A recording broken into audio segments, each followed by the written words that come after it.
سے پیش آ جاؤ، انقیاد سے پیش آ جاؤ، سر افغندنی سے پیش آ جاؤ. اب آگے تھوڑا بات کرنا. من قبل یاتیکم العذاب، قبل اس کے کہ تمہارے اوپر عذاب آ جائے، قبل اس کے کہ تمہارے اوپر عذاب آ جائے. ثم لا تنصرون، اور پھر تمہاری مدد بھی نہ کی جائے. واسطہ دیکھ لیجیے آپ، ڈائریکٹ مدد کرنے کا تصور اور عقیدہ پروردگار عالم نہیں دے رہا ہے. واسطہ رحمت نبوت و رسالت، نبوت و رسالت عظما کو واسطہ اور ان کے دامن کو پکڑ کر خدا تک پہنچو، عذاب سے بچ جاؤ گے، عذاب سے بچ جاؤ گے. تو اب اگر چاہتے ہو کہ تم عذاب سے پہلے اللہ تک پہنچ جاؤ، مغفرت مل جائے، دامن مصطفیٰ ٹھوس انداز میں پکڑ لو. اب آیت کریمہ کا مطلب سمجھو. لوگاں پڑا عجیب انداز میں پیش کر، واعتصموا بحبل اللہ جميعا، اللہ کی رسی کو مضبوطی سے پکڑنا چاہیے. اللہ تعالیٰ آسمان سے رسی لٹکا دیا ہے، کیا مضبوطی سے پکڑ لینا چاہیے؟ کیا ہے اللہ کی رسی؟ سب سے عظیم رسی مصطفیٰ. جاؤ دنیا میں جتنا احتجاج کرنا ہے میرے خلاف کرو، سب سے عظیم رسی مصطفیٰ ہے. دامن مصطفیٰ پکڑ لو، ولا تتفرقوا، اور دامن مصطفیٰ پکڑ کر اختلاف مت کرو. یہ ہے ایک ہو جاؤ، یہ ہے اصل. اور آج جو ہے نبی کے نام پر اختلاف کر رہے ہیں. نبی پاک صلی اللہ علیہ وسلم کو ماننا حرام ہے، نبی پاک صلی اللہ علیہ وسلم سے مان نہیں سکتے، مان نہیں سکتے.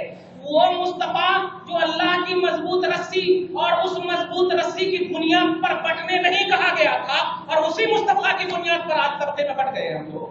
نہیں پیارے، مصطفیٰ عظیم رسی ہے، یہ عظیم تفسیر ہے، سن لو. اور اس عظیم رسی کو پکڑ کر مت بٹو، یہ ہے تفسیر. مت بٹو، اور اس سے پہلے کہ تمہیں موت آئے اسی تصور میں مرنا. وَلَا تَمُوتُنَّ إِلَّا وَأَنْتُمْ مُسْلِمُونَ، مت مرنا اس حال میں کہ مسلمان ایسے ہی مسلمان بنے رکھنا.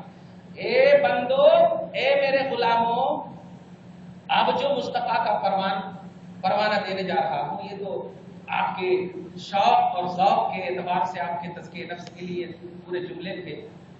اور اب جو ہم اپنے معاشرے اور اپنی سوسائٹی کے حوالے سے کچھ بات کرنے جا رہے ہیں. اللہ تعالیٰ آپ کو ہم سب کو بخش دے گا.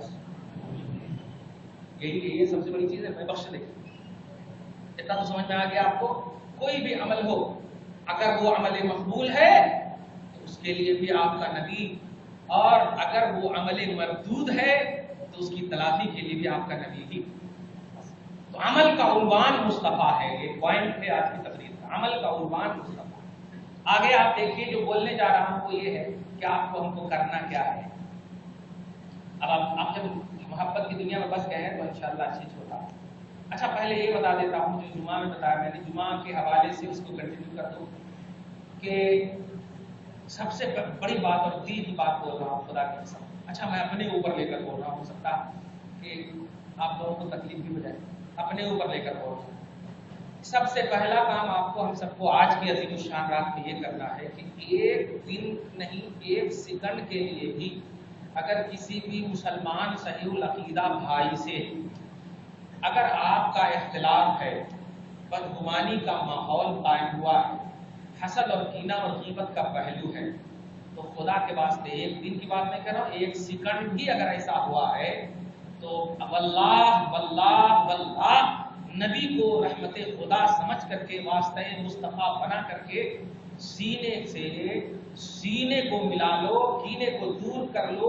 یہ آج کی سب سے بڑی رات کی سب سے بڑا پیغام ہے، سب سے بڑا پیغام. توجہ دیجیے، سنیے. آج جو آپ کی بات کہہ رہا ہوں، سب سے بڑی بات یہ ہے، دھیان دیجیے گا. آپ کو ہم سب کو کسی کے بھی حوالے سے، میں اپنے اوپر لے کر بولوں، اگر مجھ سے بھی آپ کو تکلیف ہو، مگر دھیان رکھیے گا میری تکلیف دینی تکلیف، دنیاوی تکلیف. اگر میں دعوت میں نہیں آیا ہوں اور آپ ناراض ہو گئے ہیں تو یہ ناراضگی ہم کو ہضم ہے، یہ ہم برداشت کرتے ہیں. مگر دین کے معاملے میں الحمدللہ اگر کوئی تکلیف ہے، کوئی پریشانی ہوئی ہے تو آپ مجھے توجہ دلا سکتے ہیں.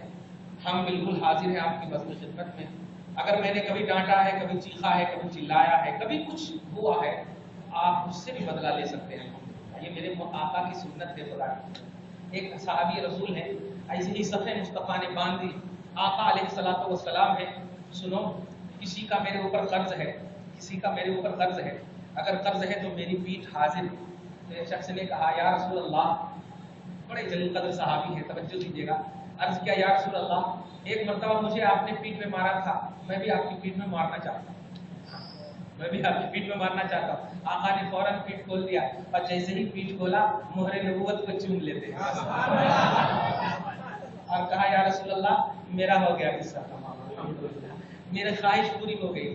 ایسے ہی اگر ہم نے یہ میں بیس بتا رہا ہوں آپ کو، اگر کسی کا کسی کے اوپر ہے اور لینا چاہتے ہیں تو الحمدللہ آپ لے سکتے ہیں، اگر ایسا بھی ہے ہمارے اوپر آپ کا قرضہ تو آپ لے سکتے ہیں۔ بہرحال کہنا یہ ہے کہ آج اللہ تعالیٰ معاف کرنے والا ہے، بخشنے والا ہے، مگر اس کو بخشے گا جو بندوں کے معاملے میں، بندوں کے حقوق میں مکمل طور پر، پورے طور پر کھرا اترے اللہ کے سامنے۔ مطلب بندوں میں اگر آپسی اختلافات وغیرہ ہیں تو خدا کے واسطے اگر وہ بندے زندہ ہیں تو الحمدللہ سب سے پہلے ان سے معافی مانگے۔ اور معافی مانگنے میں آپ اپنے آپ کو یہ مت سمجھیے کہ یہ انسلٹی یا بے عزتی کی بات ہے۔ اللہ فرماتا ہے جو بندہ معافی مانگتا میں اس کو اپنا محبوب بنا لیتا ہوں۔ ان اللہ یحب التوابین، جھکنے والوں کو میں اپنا محبوب بنا لیتا ہوں، یا اللہ محبوب بنا لیتا ہے۔ ارے دنیا والے آپ کو پیار کریں، محبت کریں، یہ دنیا داری یا دنیا پرستی ہو سکتی ہے، مگر رب محبوب بنائے تو یہ دنیا پرستی نہیں، یہ تو آپ کی بخشش کی معراج ہوگی، رحمت کی معراج ہوگی۔ اس لیے پیارے اگر آپ کو ایک سب سے پہلی بات یہ کرنی ہے کہ آپسی چکلش، آپسی اختلافات ہیں تو آج کی رات میں کیا کرنی ہے، واسطہ رحمت نبوت و رسالت کو مان کر سینے سے الحمدللہ کینہ کو دور کر کے ہمیشہ کے لیے، ہمیشہ کے لیے، ہمیشہ کے لیے خدا کے واسطے، حبیب کے واسطے ہمیشہ کے لیے شیر و شکر ہو جائیے۔ آپ بھی کماتے ہیں کمائیے، آپ بھی کھاتے ہیں کھائیے۔ جب کھانے کمانے میں ایک دوسرے کے ساتھ آپ نہیں ہیں تو ایمان کی دنیا میں آپ ایک ہو جا کر رہیے، الحمدللہ محبت کی دنیا میں ایک ہو جا کر رہیے۔ دوستی الحمدللہ محبت مصطفیٰ میں ہو، اور یہی محبت مصطفیٰ میں دوستی، اس کو کنٹینیوٹی، اس کو ریگولرٹی دیجیے، انشاءاللہ آپ جس بھی میدان میں جائیں گے کامیاب ہیں۔ یہ پہلی بات بولنا ہے، یہ ہے اب عمل۔ پہلے میں نے عنوان کا عنوان بنا دیا، اس کے بعد اور دوسری سب سے اہم بات کیا کرنا ہے۔ ابھی آپ ہم سب قبر جاتے ہیں الحمدللہ، اللہ تعالیٰ برات چھٹکارے کی رات ہے، بخشش کی رات ہے، نجات کی رات ہے۔